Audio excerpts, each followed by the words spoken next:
ولعلكم لعلكم تشكرون وإذا سألك عبادي عني فإني قريب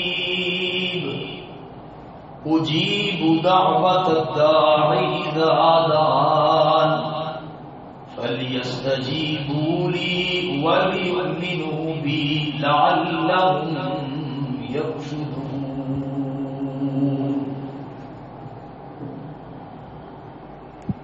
ہر قسم کی حمد و ثنا اللہ کا ملاقبین کے لیے جنہوں نے پوری کائنات میں بسنے والے تمام جنات اور انسانوں کو پیدا کیا ہے.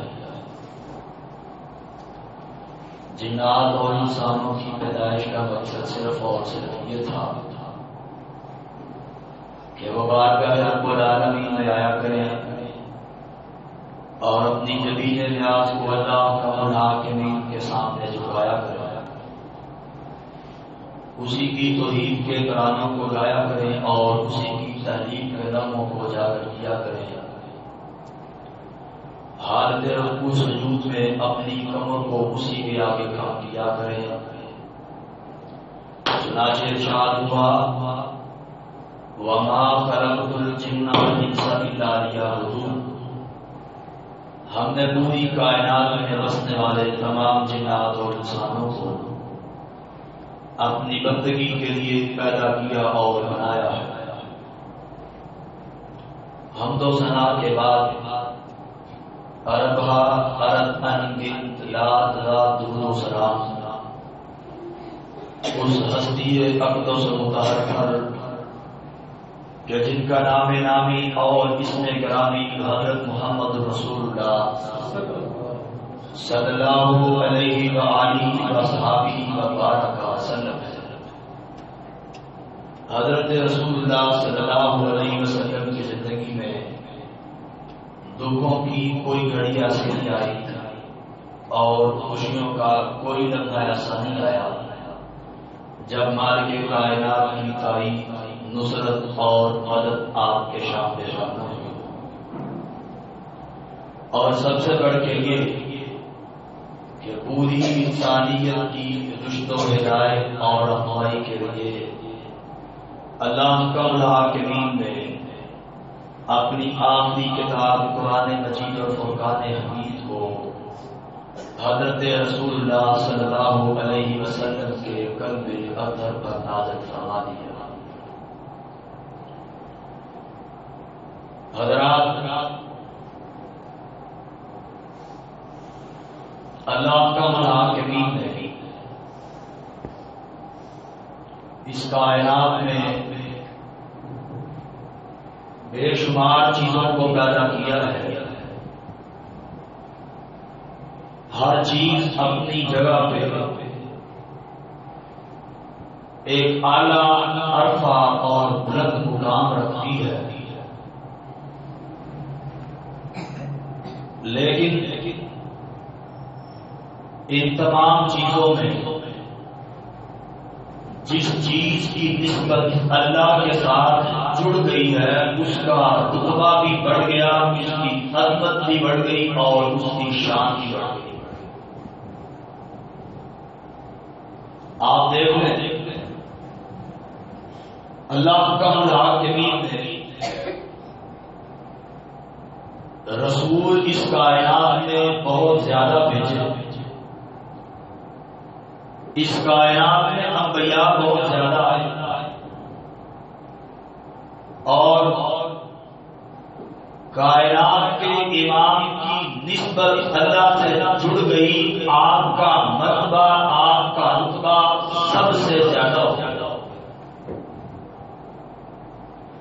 اس روئے زمین پہ گھر تو بہت زیادہ ہے، لیکن کعبہ اللہ کی نسبت اللہ سے جڑ گئی. کعبہ کی عظمت تمام گھروں میں سب سے زیادہ ہو گئی. اور جس طرح اللہ رب العزت نے 12 مہینوں کو بنایا ہے، اور ان 12 مہینوں میں رمضان کی نسبت اللہ سے جڑ گئی، اس کی عظمت بھی بڑھ گئی، اس کی شان بھی بڑھ گئی۔ اور اسی طرح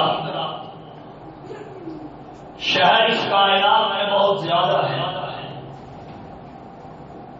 مکے کی نسبت اللہ سے جڑ گئی، اللہ نے مکے کو شہروں کا سردار بنا،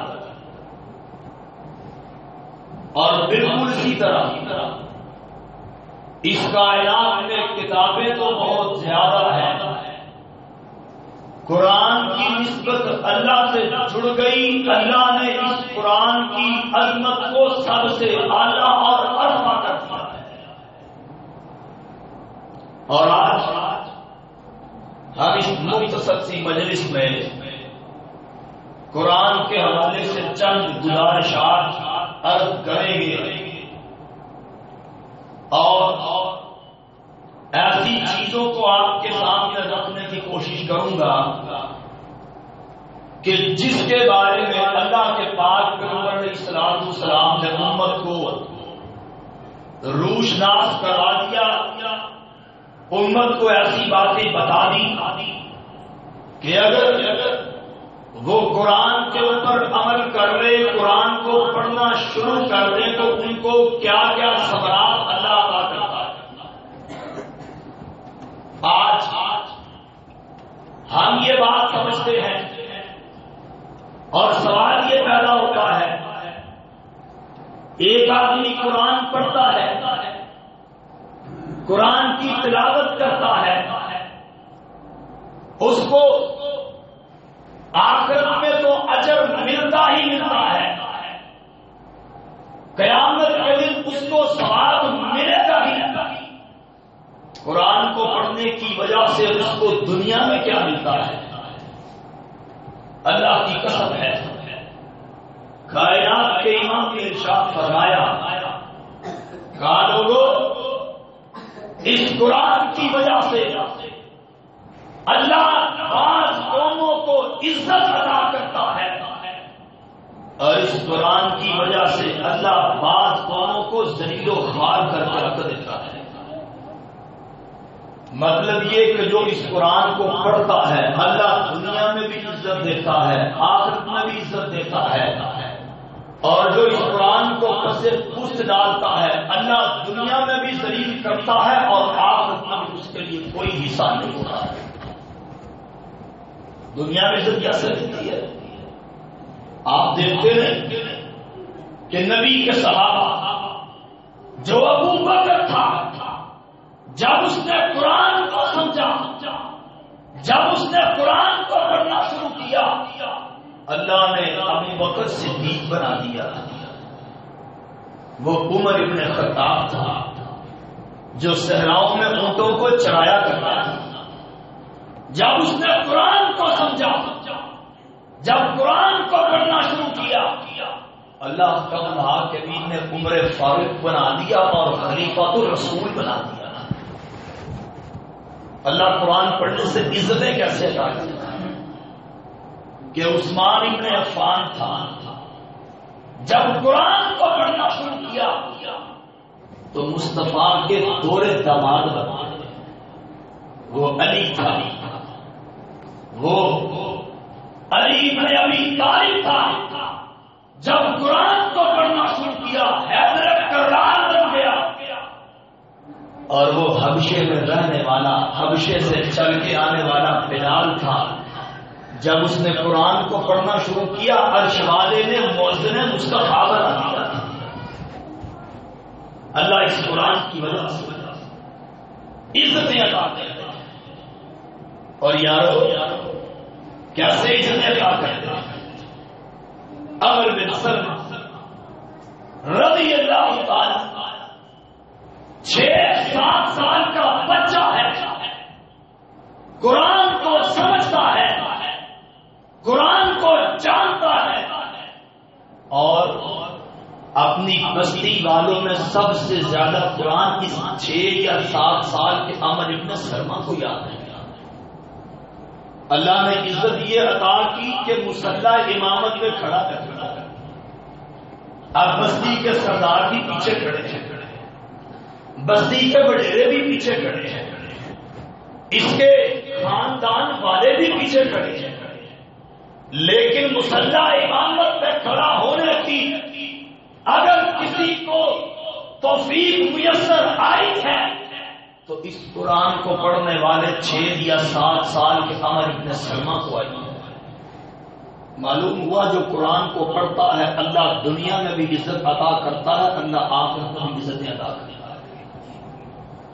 اور آپ دیکھ لیں ایک وہ چھوٹا سا بچہ کہ جس کو ابھی دنیا کے معاملات کا پتہ نہیں، لیکن وہ قرآن پڑھنا جانتا ہے، جب وہ مصلی امامت پہ کھڑا ہوتا ہے پھر اس کے پیچھے آ کے جتنا مرضی بڑا چودھری آ کے کھڑا ہو جائے، ملک کا وزیر اعظم کھڑا ہو جائے، ملک کا صدر کھڑا ہو جائے، جتنی دیر تک یہ بچہ جو امام ہے، جو قرآن کی تلاوت کر رہا ہے، جب تک یہ اللہ اکبر کہہ کر رکوع میں نہیں جائے گا پیچھے کوئی بھی رکوع میں نہیں جا سکتا ہے۔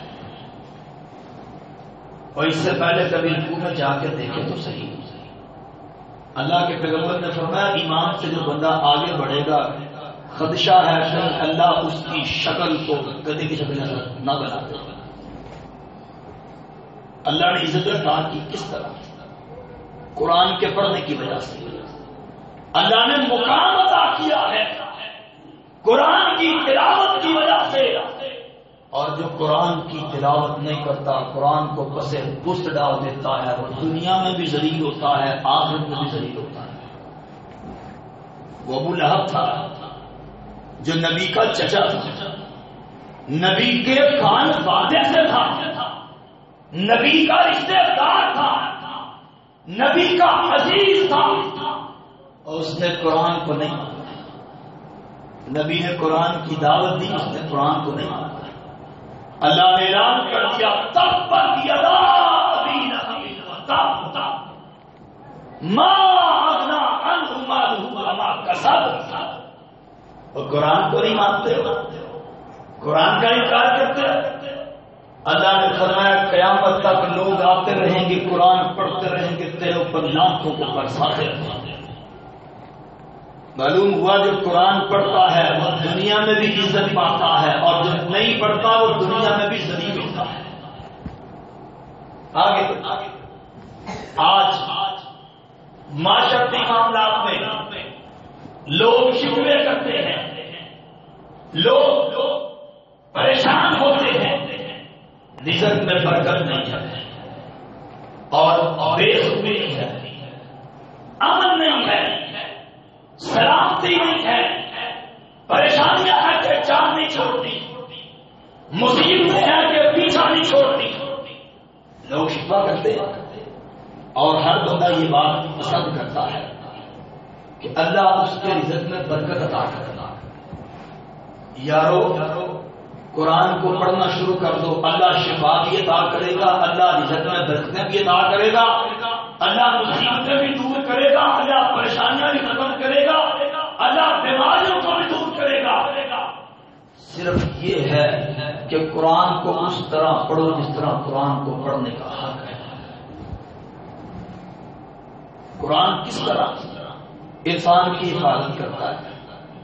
صحیح البخاری کے اندر حدیث موجود ہے، حضرت ابو ہریرہ رضی اللہ عنہ فرماتے ہیں مجھے غنیمت کے مال کا رکھوالا مقرر کیا گیا، میں مال کی رکھوالی کر رہا تھا، رات کی تاریکی میں ایک آنے والا آیا اور اس نے زمین پہ کپڑے کو بچھا کے مال کو اس کپڑے میں ڈالنا شروع کر دیا۔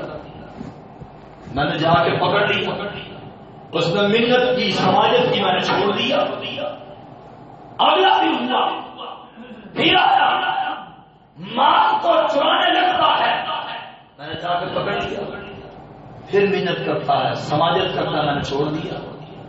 فرماتے اگلا دن ہوا وہ پھر آ گیا، جب مال کو اپنے ہاتھوں میں پکڑ پکڑ کے اپنے کپڑے میں ڈالتا میں نے پھر جا کے پکڑ لیا، اور میں نے کہا آج تو جان آج میں تمہیں اللہ کے پاک پیغمبر کے حوالے کر کے رہوں گا. اس نے کہا کہ میں تمہیں ایک ایسا وظیفہ بتاتا ہوں، اس کے اوپر عمل تم کر دو، اللہ تمہاری بھی حفاظت کرے گا، تمہارے مال کی بھی حفاظت کرے گا. کہا وہ کیا ہے؟ اس نے کہا کہ جب بھی رات کو اپنے بستر پہ آنے لگے آیت الکرسی پڑھ لیا کر، اپنے اوپر بھی پھونک لیا کر، اپنے مال کے اوپر بھی پھونک لیا کر، اللہ تیری بھی حفاظت کرے گا، تیرے مال کی بھی حفاظت کرے گا. دن چڑھا، اللہ کے پیغمبر کو سارا واقعہ بتایا. یا رسول اللہ رات کو یہ معاملہ میرے ساتھ پیش آیا. آپ نے فرمایا ساتھی ابو ہریرہ وہ خبیث لعین جھوٹا شیطان تھا، لیکن بات اچھی بات ہے. اور آپ نے فرمایا جو بندہ آیت الکرسی پڑھ لیتا ہے اللہ احکام الحاکمین ایک محافظ اس بندے کے اوپر مقرر کر دیتے ہیں جو اس بندے کی ہر طرح سے حفاظت کرتا ہے. اور میں یہ بات سمجھتا ہوں کہ ہم اپنی حفاظت کے لیے دنیا میں محافظ اپنے ساتھ رکھتے ہیں اور وہ صحیح طریقے سے حفاظت کر بھی نہیں پاتے. اور جو اللہ محافظ کرے، جو اللہ محافظ کو مقرر کرے، اللہ کا محافظ ایسی حفاظت کرتا ہے کہ اس جیسی حفاظت دنیا کا بھی محافظ نہیں کر سکتا. اور جس کی حفاظت خود عرش والا کرے ساری کائنات مل کے اس کو نقصان نہیں پہنچا سکتی. معلوم یہ ہوا کہ قرآن جو بندہ پڑھتا ہے اللہ اس بندے کی حفاظت کرتا ہے. آج لوگ پریشان ہوتے ہیں، مال مخلوق نہیں، عزت مخلوق نہیں. وہ جب تیرے گھر میں قرآن کی تلاوت نہیں ہوتی، جب اپنے گھر کے اندر تم نے قرآن کو غلاف میں لپیٹ کے الماری کے اوپر رکھ دیا اور اس کو پڑھنا دوبارہ نہیں کرتا، تو پھر تیرے گھر کی حفاظت کیسے ہو؟ تیری عزت کی حفاظت کیسے ہو؟ تیرے مال کی حفاظت کیسے ہو؟ تیرے گھر والوں کی عزت کی حفاظت کیسے ہو جب قرآن کی تلاوت نہیں کر رہی ہے؟ یارو آؤ، اگر عزت چاہتے اگر اپنی اور اپنے گھر والوں کی، اپنے مال بات کی حفاظت چاہتے اللہ کے قرآن کی تلاوت کرا. اور ایسے خوشی کی بات آئی ہے، آج ہم نمازیں پڑھتے ہیں، ہم روزے رکھتے ہیں، اور اللہ کی قسم ہے یہ تقوی کا ذریعہ ہے، ایسا ذریعہ ہے. آپ دیکھیں شدت کی گرمی ہے، شدت کی گرمی میں انسان پیاس سے دل کانپتا ہے اور اپنے منہ کو ٹھنڈک پہنچانے کے لیے منہ میں پانی کو ڈال رہا ہے، کلی کرتا ہے، اور اس کو کوئی دیر بھی نہیں رہا ہوتا. یہ اپنے منہ میں پانی کو ڈالتا ہے لیکن حلق سے نیچے نہیں لے کے جاتا، اس لیے کہ اگر مجھے کوئی نہیں دیکھتا مجھے عرش والا تو دیکھ رہا ہے. یہ تقویٰ سکھاتا ہے. یہ ہم سارا کام کیوں کرتے ہیں، کس وجہ سے کرتے ہیں؟ اس لیے کرتے ہیں کہ اللہ ہمیں جنت میں داخل کرا، اللہ ہمیں جنت میں داخل کرا. کائنات کے امام نے اس کا ایک کیمیا بتا دیا. آپ نے فرمایا لوگوں، جو بندہ ہر نماز کے بعد آیت الکرسی پڑھتا ہے، کائنات کے امام نے فرمایا ادھر یہ بندہ فوت ہوا، ادھر یہ بندہ اللہ کی جنت میں داخل کر دیا گیا. صرف موت اس کے درمیان رکاوٹ ہے.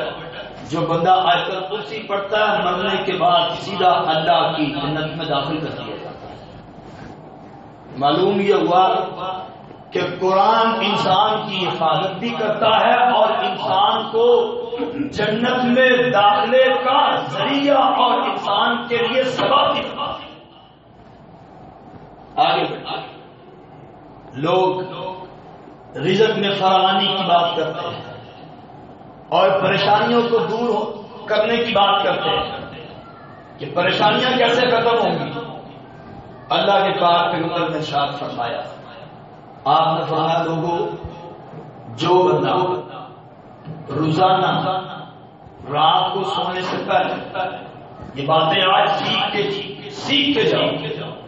آپ نے فرمایا رات کو سونے سے پہلے جو بندہ سورہ البقرہ کی آخری 2 آیتیں پڑھتا ہے، آمن الرسول بما انزل الیہ من ربہ والمؤمنون، یہاں سے لے کے آخر تک آپ نے فرمایا جو بندہ سورہ البقرہ کی آخری 2 آیتیں رات کو سونے سے پہلے پڑھ دیتا ہے، یہ 2 آیتیں اس بندے کے لیے کافی ہو جاتی ہیں. وہ کافی کس طرح ہوتی ہیں؟ انسان چاہتا ہے کہ مجھے کسی قسم کی کوئی پریشانی نہ ہو، مجھے کسی قسم کی کوئی بیماری نہ ہو، میرے اوپر کوئی مصیبت نہ آئے، اور مجھے اتنا رزق مل جائے، مجھے اتنا مال مل جائے کہ مجھے ہر چیز سے کافی ہو جائے. اللہ کے پاک نے ارشاد فرمایا جو بندہ یہ 2 آیتیں رات کو سونے سے پہلے پڑھ لیتا ہے یہ اس کو کافی ہو جاتی ہیں ہر چیز سے. معلوم یہ ہوا کہ جو یہ 2 آیتیں رات کو سونے سے پہلے پڑھے گا اللہ اس سے اس کی پریشانیوں کو بھی دور کر دے گا، اس کے رزق میں برکت بھی ہوگی، اس کو پریشانیاں بھی نہیں آئیں گی، اور اس کی بیماریاں بھی اللہ کا مذاق میں ختم کر دے گا. سوال یہ پیدا ہو سکتا ہے تو یار یہ قرآن پڑھنے سے بڑا رزق میں برکت کیسے ہوگا؟ قرآن پڑھنے سے مال کیسے بڑھے گا؟ یارو یہ قرآن اسی نے اتارا ہے جو رزق کو عطا کرتا ہے. یہ فرمان اسی اللہ کے نبی کا ہے کہ جس کے بارے میں اللہ خود کہتے ہیں واللہ خیر الرازقین، وہی اللہ بہتر رزق دینے والا ہے. اور اگر اس کا کلام پڑھو گے تو جو اللہ تھوڑا رزق دینے پہ قادر ہے وہ قرآن کی برکت سے رزق کو زیادہ کرنے میں بھی قادر ہے. آج لوگ جادو کی بات کرتے ہیں، جادو ہے، بے سکونی ہے. اللہ کے پاک پیغمبر نے ارشاد فرمایا جو بندہ 3 دن رات کو سونے سے پہلے بات لیا روزانہ رات کو سونے سے پہلے، اب بات ہے کہ 3 دن رات سونے سے پہلے کائنات کے امام نے فرمایا جو بندہ سورہ البقرہ کی ہی آخری 2 آیتیں پڑھتا ہے 3 دن، اللہ کے پیغمبر نے فرمایا اس بندے کے اوپر کبھی جادو ہوگا ہی نہیں. معلوم یہ ہوا کہ جو قرآن پڑھتا ہے اس کے اوپر جادو نہیں ہو سکتا. اور اگر آج ہمارے اوپر جادو ہے، ہم بے وقوف ہیں، تو پھر ہم شکوہ کیوں کرتے ہیں؟ ہم قرآن کی تلاوت کرتے ہیں، پھر ہم اس کا شکوہ کیوں کریں جب ہم نے قرآن کو پڑھنا ہی نہیں؟ اور پھر طویل لے کے آتے ہیں، طویل بھی ان لوگوں سے لے کے آتے ہیں کہ جن بیچاروں کو کبھی نماز پڑھنے کی توفیق نہیں ہوئی. طویل بھی وہ لکھ کے دیتے ہیں کہ جن کو کبھی اوپر سے دیکھ کے قرآن پڑھنا آیا ہی نہیں ہے، جنہوں نے کبھی نماز پڑھی نہیں، ان کے سامنے ہم اپنے مال کو بھی پیش کرتے ہیں، مال کو لٹا کے اپنے ایمان کا سودا کر کے ان سے طویل اٹھوا کے پھر وہ طویل ہم اپنے گھروں میں باندھتے ہیں، ہم اپنے باغوں پہ باندھتے ہیں، ہم اپنے گھروں میں رکھتے ہیں. یارو ان ڈاکوؤں سے، ان لٹیروں سے بچ کے اللہ کے قرآن کو پڑھنا شروع کر دو. اللہ جادو سے بھی بچائے گا، اللہ پریشانی سے بچائے گا، اللہ ہر قسم کی علائم سے اور مسائل سے دور کروا دے گا. شرط یہ ہے کہ قرآن کو آگے بڑھا. اللہ کے پاک پیغمبر کا اگلا فرمان آپ نے فرمایا لوگوں جو بندہ سورہ ملک کی تلاوت کرتا ہے، آج ہم عبادات کرتے ہیں، ہمارا مد منظر یہ بھی ہے کہ مرنے کے بعد جب ہمیں ہمارے گھر میں ہمارے دوست احباب ہمیں قبر میں ڈال کے آ جائیں، وہ اندھیری کوٹری کہ جس میں ہمیں ڈال کے آ جائیں، ہم وہاں پہ اکیلے ہوں گے. کائنات کے امام نے فرمایا جو بندہ سورہ ملک کی تلاوت کرتا ہے اللہ اس بندے کو قبر کے عذاب سے محفوظ کر دیتے ہیں۔ آج ہم دیکھیں کہ کائنات کے امام کا کرنے پر یہ تھا آپ اتنی دیر تک سوتے نہیں تھے جتنی دیر تک آپ سورہ ملک کی تلاوت نہیں کر دیا کرتے ہیں۔ ہم نے کبھی کیا ہے؟ ہم نے کبھی دیر میں سورہ ملک کی تلاوت نہیں کی الا ماشاءاللہ۔ آپ کو رمضان ہے، رمضان کے اندر ہم میں سے کتنے ایسے افراد ہیں مجھ سمیت کہ جنہوں نے رات کو سونے سے پہلے سورہ ملک کی تلاوت کی؟ اللہ کی قسم ہے ہم یہ بات بھی چاہتے ہیں ہمیں قبر میں عذاب نہ ہو، ہم یہ بات بھی چاہتے ہیں کہ ہمیں حشر کی ہولناکیوں سے بچا لیا جائے، ہم یہ بات بھی چاہتے ہیں ہمیں جنت میں داخل کر دیا جائے، لیکن ہم امام کائنات کے فرامین کو عمل نہیں کرتے ہیں۔ اللہ کے نبی کا یہ طرز عمل تھا، آپ رات کو اتنی دیر تک سوتے نہیں تھے جتنی دیر تک آپ سورہ ملک کی تلاوت نہیں کر لیتے تھے۔ اس لیے آپ نے فرمایا کہ سورہ ملک کی تلاوت کرنے سے اللہ قبر کے عذاب سے محفوظ کر لیتے ہیں۔ معلوم یہ ہوا کہ جو قرآن پڑھتا ہے اللہ اس بندے کو قرآن کی وجہ سے قبر کے عذاب سے محفوظ کرے۔ انشاءاللہ آج سے ارادہ کیا ہم نے اتنی دیر تک سونا نہیں جتنی دیر تک ہم عشاء کی نماز کے بعد سورہ ملک کی تلاوت کریں گے انشاءاللہ۔ کچھ زیادہ ٹائم نہیں، صرف 30 آیات ہیں۔ آپ نے فرمایا کہ جو اور اللہ کے پیغمبر کا فرمان ہے، کائنات کے امام نے فرمایا کہ جو بندہ روزانہ 100 آیات کی تلاوت کرتا ہے، 100 آیات کی تلاوت جو بندہ روزانہ کرتا ہے، آپ نے فرمایا وہ بندہ غافلوں کی صف میں شامل ہو ہی نہیں سکتا، اللہ اس کو غافلوں میں شمار نہیں کرتے۔ معلوم یہ ہوا کہ جو 100 آیات قرآن کی تلاوت نہیں کرتا وہ بھی غافل ہے، اگرچہ نمازیں پڑھ رہے، اگرچہ روزے بھی رکھ رہے، اگرچہ عبادات بھی کر رہے، لیکن قرآن کی تلاوت نہیں کر رہا۔ کائنات کے امام نے فرمایا یہ بندہ غافلوں کی صف میں شامل ہو گیا، اس کو قرآن کی تلاوت کرنی چاہیے۔ اس لیے کہ اللہ کے پیغمبر نے فرمایا جو بندہ 100 آیات کی تلاوت روزانہ کرتا ہے یہ غافلوں میں دکھ ہی نہیں جاتا۔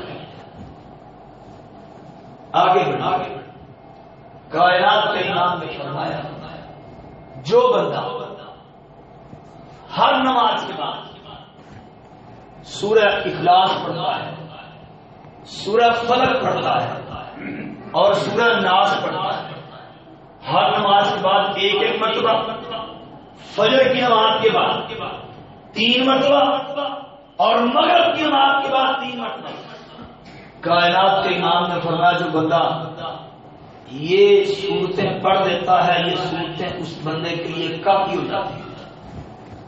اب کافی کس طرح ہوتی ہے؟ بندہ سورہ اخلاص پڑھتا ہے، اس میں اللہ کی تعریف بیان کرتا ہے، اللہ کی تعریف کرنے کے بعد پھر بندہ کہتا ہے قل اعوذ برب الفلق، میں صبح کے رب کی پناہ میں آتا ہوں، من شر ما خلق، اللہ تو نے جو بھی چیز نقصان دینے والی پیدا کی ہے اللہ میں ہر اس چیز کے شر سے تیری پناہ مانگتا ہوں، اللہ مجھے پناہ دے دے۔ وہ نقصان دینے والے جانور ہیں، وہ نقصان پہنچانے والے جن ہیں، وہ نقصان پہنچانے والے انسان ہیں، وہ نقصان پہنچانے والے کیڑے مکوڑے ہیں، غرض کے جو بھی چیز اللہ نے نقصان پہنچانے والی پیدا کی ہے اللہ میں ہر اس چیز سے تیری پناہ مانگتا ہوں، مجھے پناہ دے۔ اور پھر بندہ کہتا ہے وَمِن شَرِّ غَاسِقٍ إِذَا وَقَبَ، اللہ انسان کی فطرت یہ ہے کہ انسان اندھیرے سے گھبراتا ہے، انسان اندھیرے سے خوف کھاتا ہے، اور اندھیرے میں جناتی مخلوقات گشت کو نکلتی ہے، وہ انسان کو نقصان پہنچانا چاہتی ہے۔ اللہ میں اندھیرے کے شر سے، اندھیرے کا جو بھی شر ہے اللہ میں اس شر سے تیری پناہ مانگتا ہوں، مجھے پناہ دے۔ اور پھر بندہ کہتا ہے ومن شر النفاثات فی العقد، اللہ عورتوں کو بیماری ہوتی ہے، عورتوں کے اندر یہ چیز موجود ہوتی ہے، لوگ جادو کرتے ہیں، اللہ جادو ایسی بیماری ہے کہ جس کا بعض دفعہ پتہ نہیں چلتا ہے، اور اللہ جادو کی وجہ سے انسان بڑے نقصان کا شکار ہوتا ہے۔ اللہ نے جادو کرنے والیوں کے شر سے تیری پناہ مانگتا ہوں۔ مجھے ایمانداری سے یہ بات بتاؤ، اس سے اچھی بات کی اور ہو سکتی ہے؟ انسان جادو سے بچ جائے، انسان اندھیرے کے شر سے بچ جائے، انسان ہر نقصان پہنچانے والی چیز کے شر سے بچ جائے، اور پھر انسان کیا کہنا ہے؟ وَمِن شَرِّ حَاسِدٍ إِذَا حَسَدَ۔ اللہ لوگ حسد کرتے ہیں، تیری نعمتوں کو دیکھ کے لوگ بغض کرتے ہیں، لوگ حسد کرتے ہیں، اللہ حسد کرنے والوں کے شر سے میں تیری پناہ مانگتا ہوں، مجھے حسد کرنے والوں سے بچا۔ جب بندہ یہ کلمات پڑھتا ہے تو اللہ احکام الحاکمین اس بندے کی حفاظت کرتے ہیں۔ پھر بندہ سورہ ناس پڑھتا ہے، سورہ ناس میں بندہ انسان کے شر سے بچتا ہے، شیطان کے شر سے بچتا ہے، جنات کے شر سے بچتا ہے، اور اللہ کے پیغمبر کے فرمان کو پر جو بندہ عمل کر کے ان صورتوں کو صبح و شام پڑھ لیتا ہے، اللہ اس بندے کی حفاظت کرتے ہیں۔ معلوم یہ ہوا کہ جو بندہ قرآن کی تلاوت کرتا ہے، اللہ احکام الحاکمین اس بندے کی حفاظت کرتے ہیں اور اس کو ان تمام چیزوں سے بچا لیتے ہیں جن کا وہ بندہ سوال کرتا ہے۔ آگے بڑھیں، قرآن کہ جس کے پڑھنے کی وجہ سے اللہ انسان کو ہر وہ چیز عطا کرتے ہیں کہ جس چیز کی انسان کو طلب ہوتی ہے، انسان کو ضرورت ہوتی ہے۔ اور یارو یہ قرآن ایک ایسی کتاب ہے کہ جس کی عظمت اور جس کی رفت، جس کی شان، جس کی شوکت کا اندازہ آپ اس بات سے لگا سکتے ہیں کہ اللہ تعالیٰ نے اس قرآن کو جب سے نازل کیا ہے اس وقت سے لے کے آج تک یہ جس طرح نازل ہوا تھا آج بھی اسی طرح ویسے کا ویسے ہے، نہ اس کی زبر بدلی ہے، نہ اس کی زیر بدلی ہے، نہ اس کی پیش فرق آیا ہے، اس کے کسی حرف میں کوئی فرق نہیں آیا، نہ اس کے لفظ میں کوئی فرق آیا ہے، نہ اس کے حرف میں کسی قسم کی کوئی تبدیلی آئی ہے۔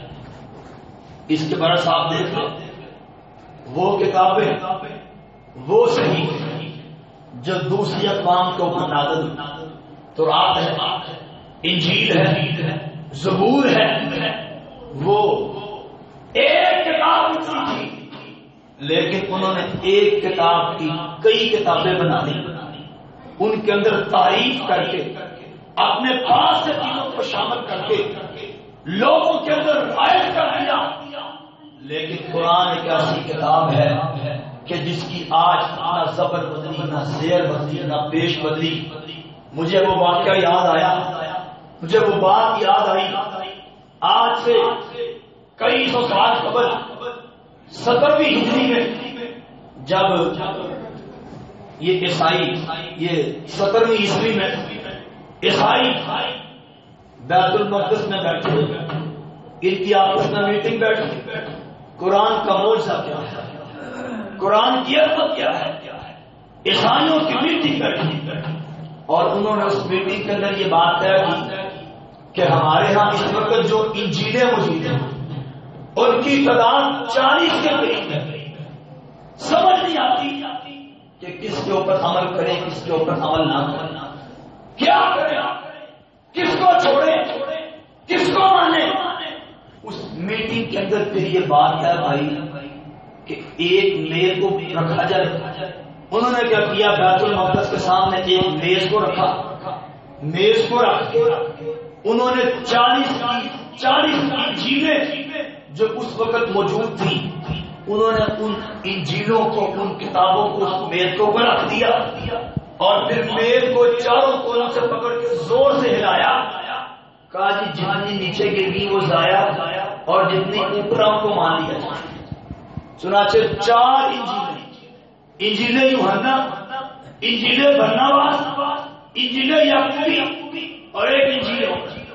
یہ 4 انجیلیں اوپر رہ گئی جو آج بھی عیسائی مذہب کے اندر آئے ہیں. اللہ نے ایک اتاری تھی، انہوں نے ایک کی 40 کر لی اور پھر ان 40 کو بھی نیچے گرا کے 4 کو اوپر رکھ کے مان لیا. لیکن اس کے برعکس قرآن جیسے اترا تھا ویسے کا ویسے ہے، جیسے آیا تھا ویسے کا ویسے ہے. وہ ویسے کیوں نہ ہوتا؟ یہ قرآن وہ ہے کہ جس کے بارے میں اللہ نے فرمایا اِنَّا نَحْنُ نَزَّلْنَا الذِّكْرَ وَإِنَّا لَهُ لَحَافِظُونَ. اللہ نے فرمایا اس کو نازل بھی ہم نے کیا اور اس کی حفاظت بھی ہم ہی کرنے والے ہیں. اور میں یہ بات سمجھتا ہوں کہ جس کی حفاظت عرش بالا کرے ساری کائنات مل کے اس کو ختم کر سکتی. انگریز آیا بر صغیر اور اس نے بھی قرآن کو ختم کرنے کی ٹھانی اور اس نے بھی سکیم تیار کی. انگریز کا خبر ہے، اس نے کہا عجیب بات ہے، مسلمانوں کو ہم جتنا مارتے ہیں، ان کو جتنا قتل کیا جاتا ہے یہ اتنا ہی ابھرتے ہیں. ان کو جتنا دبایا جاتا ہے یہ اتنا ہی زیادہ جوش میں آتے ہیں. وجہ کیا ہے؟ بتانے والے نے بتایا ان کے پاس ایک ایسی کتاب ہے جو ان کو جہاد کا درس دیتی ہے. ان کے پاس قرآن ہے جو ان کو لڑائی پہ ابھارتا ہے. اس قرآن کو ختم کر دیا جائے کہ مسلمان لڑائی کچھ نہیں کرتے. قرآن کو ختم کر دیا جائے، مسلمان جہاد کا نام لینا چھوڑ دیں، مسلمان پھر کبھی بھی تمہارے سامنے نہیں آئے. چنانچہ اس نے حکم صادر کر دیا. اس نے کہا مسلمانوں کے محلوں میں جتنے بھی قرآن ہیں اس کے زیر سایہ جتنی بھی حکومت جتنا بھی علاقہ تھا اس نے اعلان کر دیا کہ جتنے بھی قرآن ہیں سب کو جمع کیا جائے. اس کے حکم سے مسلمانوں کے گھروں سے قرآنوں کو اکٹھا کیا گیا. وہ قرآن جو کتابی شکل میں موجود تھا مسلمانوں کے گھروں سے اٹھوایا گیا، مسلمانوں کی مساجد سے اٹھوائے گئے اور سارے کے سارے لا کے ایک کھلے میدان میں ڈھیر کر دیے. جب سارے قرآن جمع ہو گئے، ساری کتابی شکل میں قرآن جمع ہو گئے، اس نے ان کو آگ لگا کے جلا دیا. قرآن جل رہا ہے. جب قرآن کو آگ لگا کے فارغ ہوا بڑا خوش تھا. آج کے بعد کوئی جہاد کا نام دینے والا باقی نہیں بچے. آج کے بعد کوئی ہمارے خلاف لڑنے کے لیے تیار نہیں. آج کے بعد کوئی قرآن کو پڑھنے والا نہیں ہوگا. یہ بڑا خوشی خوشی وہاں سے جا رہا ہے، مسلمانوں کے محلے سے گزرتا ہے تو کیا دیکھتا ہے؟ ایک چھوٹی سی مسجد ہے اور اس مسجد کے اندر سے قرآن پڑھنے کی آواز آ رہی ہے. بڑا پریشان ہے، کہا عجیب بات ہے، میں نے تو قرآن ختم کر دیا، میں نے قرآن چلا دیا ہے، یہ آواز کہاں سے آ رہی ہے؟ جوتوں سمیت مسجد میں داخل ہوا اور کتابوں کے اندر یہ بات موجود ہے. جب مسجد میں داخل ہوا تو کیا دیکھتا؟ 7 یا 8 سال کا بچہ ہے، اس کی آنکھیں بھی نہیں، نبینا ہے اور زبانی قرآن کی تلاوت کر رہا ہے. اس نے کہا کہ وہ قرآن جو کتابی شکل میں موجود تھا اس کو تو ختم کر چکے ہو، اور جو مسلمانوں کے بچے بچے کے سینے میں قرآن موجود ہے اس کو ختم کیسے کرو گے؟ اسی وقت پڑھتا ہے اشہد ان لا الہ الا اللہ وحدہ لا شریک لہ واشہد ان محمدا عبدہ ورسولہ. معلوم ہوا کہ قرآن جس کی حفاظت اللہ کرتا ہے اور ساری کائنات اس کو ختم کرنے پہ آ جائے اس کو ختم کر سکتی نہیں ہے. اور جب بندہ اس قرآن کو سچے دل کے ساتھ پڑھتا ہے، اس کو سچے دل کے ساتھ سنتا ہے، اللہ کا حاکمین اس بندے کے دل کی دنیا کو بدل دے. آگے قرآن کا معجزہ، قرآن کی عظمت. مجھے وہ بات یاد آئی، خلیفہ موسم بلّہ عباسی خلیفہ تھا. اس کے پاس ایک بندہ آیا، اس نے دیکھا کہ وہ بڑا حسین ہے، بڑا جمیل ہے، بڑا خوبرو ہے، جسم اس کا اچھا ہے، شکل اس کی اچھی ہے. بادشاہ تو اس کو بڑا ہی پیارا ہے. اور اس وقت بادشاہ کو بڑا دکھ ہوا جب بادشاہ کو پتا چلا کہ یہ مسلمانی بکری ہوتی ہے. تو بادشاہ اس کو اپنے پاس بلایا، اپنے پاس بلا کے کہتا ہے یار اللہ کے بندے، میں تم سے ایک بات کرنا چاہتا ہوں. اس نے کہا بادشاہ کرو، کیا بات؟ بادشاہ نے کہا بات یہ کہ مجھے پتا چلا کبھی ہوتی ہے. اس نے کہا ہاں نہیں ہوتی. بادشاہ نے کہا مسلمان، اس کو بڑا غصہ لگا، کہا عجیب بات ہے، مسلمان ہو جا، یہ کیا بات ہوئی؟ کتابوں کے اندر یہ بات موجود ہے. اس کو اتنا غصہ لگا، یہ بادشاہ کا دربار بھی چھوڑ گیا اور جو بادشاہ کی سلطنت تھی اس سلطنت سے بھی نکل گیا، وہاں سے چلا گیا. کافی عرصے کے بعد یہ دوبارہ پھر بادشاہ کے پاس آیا. بادشاہ کو دیکھ کے بڑا حیران ہوا، یار تم کہاں چلا گیا؟ اس نے کہا بادشاہ میں دوبارہ پھر آ گیا ہوں اور ایک اچھی بات یہ ہے کہ میں مسلمان ہو گیا. بادشاہ بڑا حیران ہوا. اس نے کہا یار عجیب بات ہے، کون سی ایسی چیز ہے کہ جس میں مسلمان کرنا؟ جب تجھے وقت کے بادشاہ نے کہا کہ مسلمان ہو جائے، اس وقت تو مسلمان ہوا نا، اب تو کیسے مسلمان ہو گیا؟ اس نے کہا بادشاہ ایک بات ایسی میرے ساتھ پیش آئی ہے کہ جس نے میرے دل کی دنیا کو بدل دیا ورنہ مسلمان. اس نے کہا وہ کون سی چیز ہے؟ اس نے کہا بادشاہ میں ایک کاتب لکھتا ہوں، ہاتھ سے لکھتا ہوں اور اس طرح کماتا ہوں. میرے پاس لوگ آتے ہیں اپنی اپنی کتابیں لکھواتے ہیں. اس نے کہا بادشاہ میرے پاس عیسائی ہے، اپنی انجیل کو لکھوانے کے بعد میں نے ان کی کتاب کو لکھا.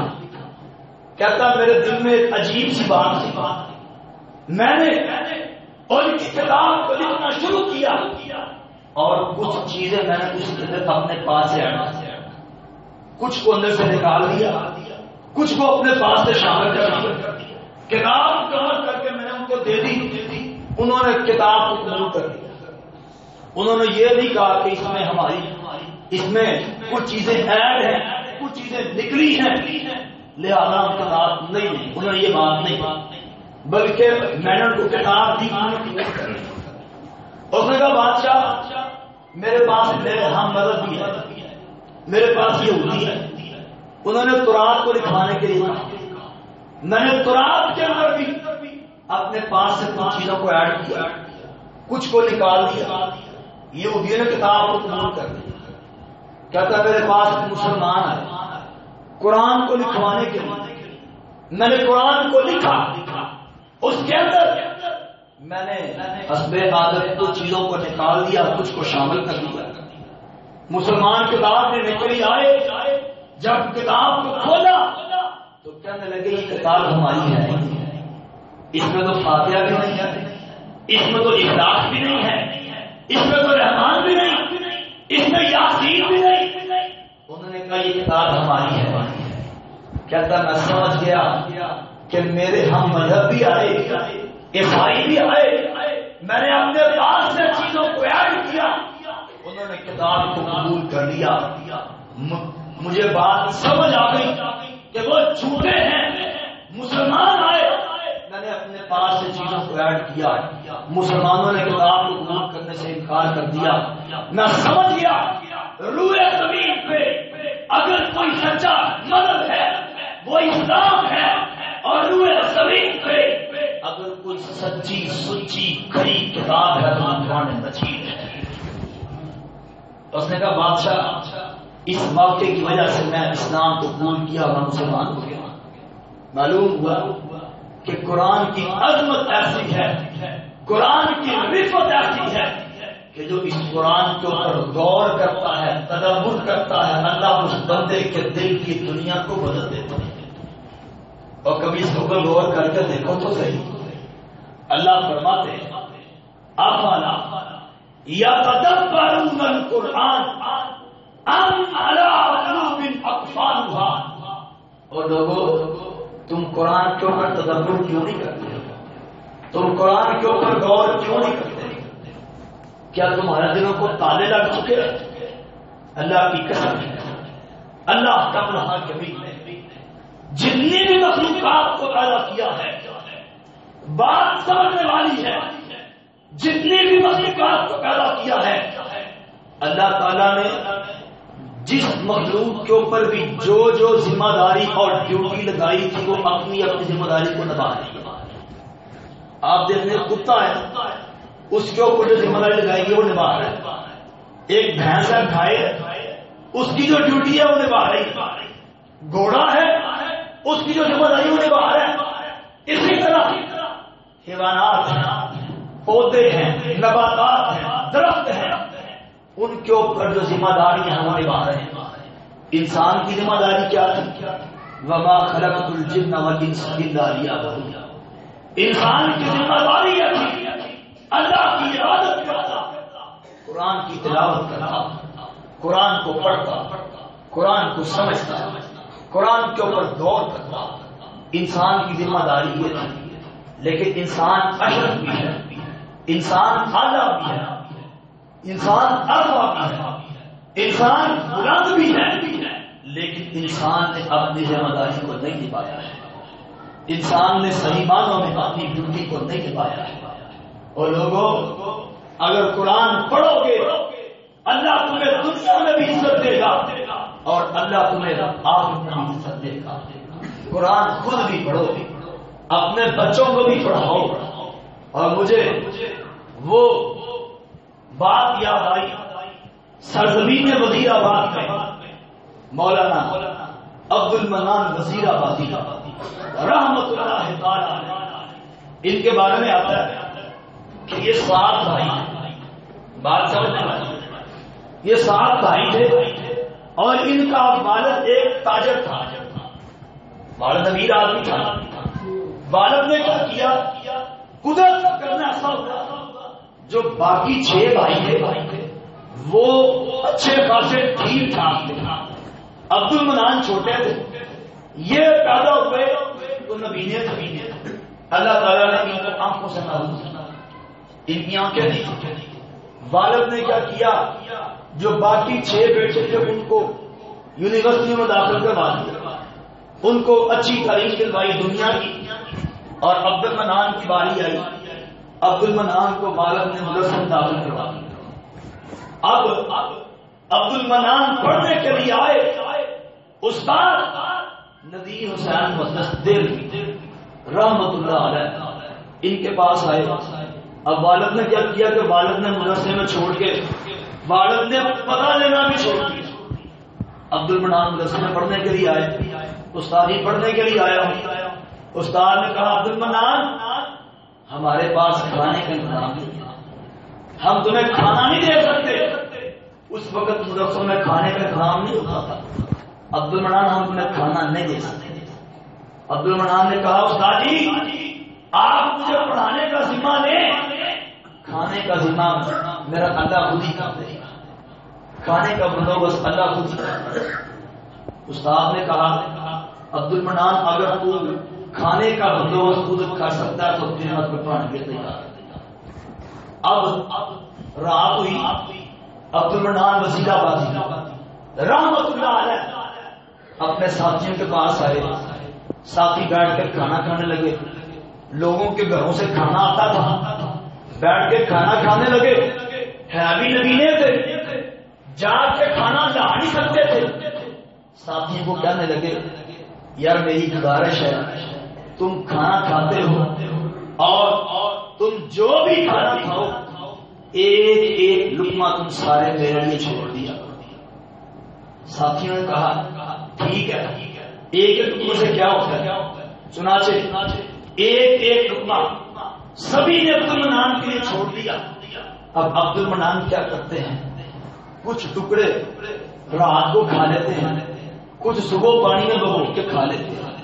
اسی طرح علم حاصل کیا, قدرت کا کرنا ایسا ہوا, علم حاصل کر کے مسجد حدیث میں بیٹھتے, قرآن پڑھنے پڑھانے لگے, حدیث پڑھنے پڑھانے لگے. اللہ کا کرنا ایسا ہوا کہ والد کا انتقال, والد فوت ہو گیا. اب کچھ دن کے بعد جو ان کے والد کا دوست تھا وہ بات بیان کرتا ہے, کہتا مجھے خواب میں ملے, خواب میں نے پوچھا سناؤ کیسی گزر رہی ہے؟ اس نے کہا کیا پوچھتے ہو؟ کاش کہ اللہ تعالیٰ مجھے ساتوں کے ساتوں بیٹے نبینے دے دیتا, میں ساتوں کو قرآن کی تعلیم دیتا.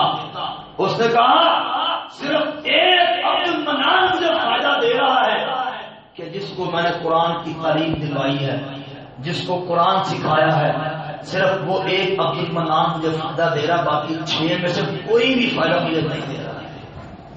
اس لیے آؤ قرآن خود بھی پڑھو, اپنی اولادوں کو قرآن پڑھاؤ, اپنے بیٹوں کو قرآن کی تعلیم دو.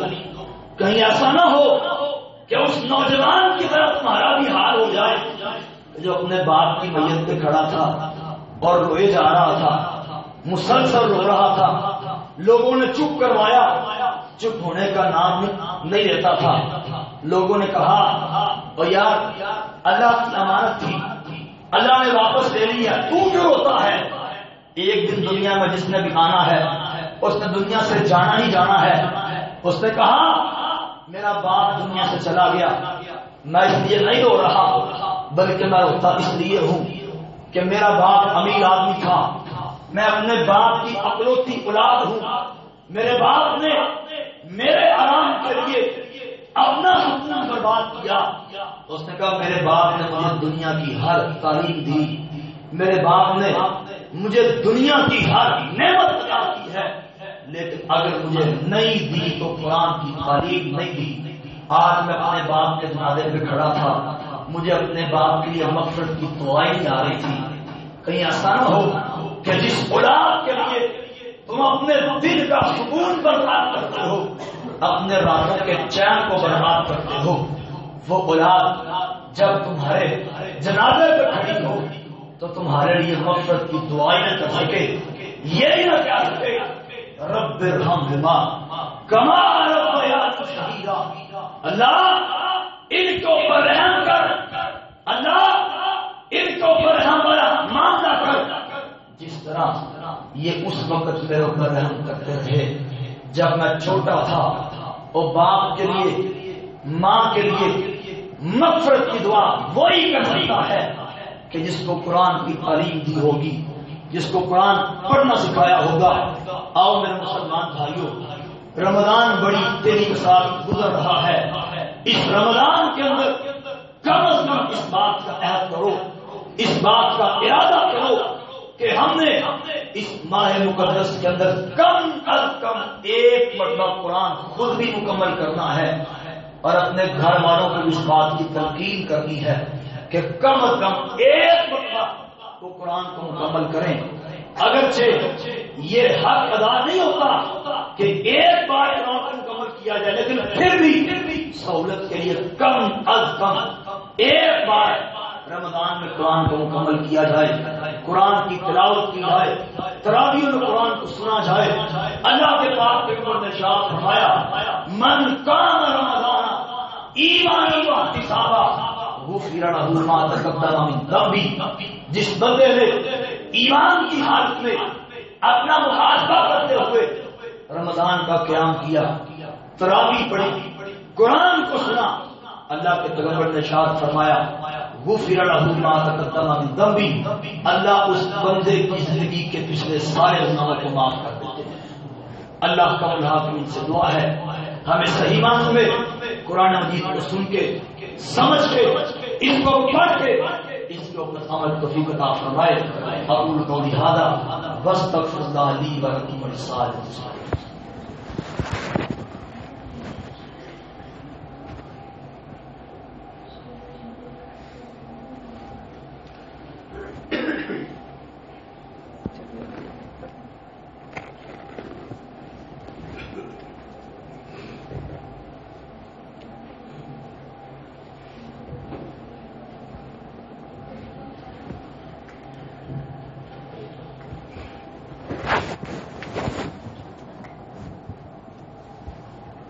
الحمد لله الذي لم يتخذ ولدا ولم يكن له شريك في الملك ولم يكن له ولي من الذل وكبره تكبيرا.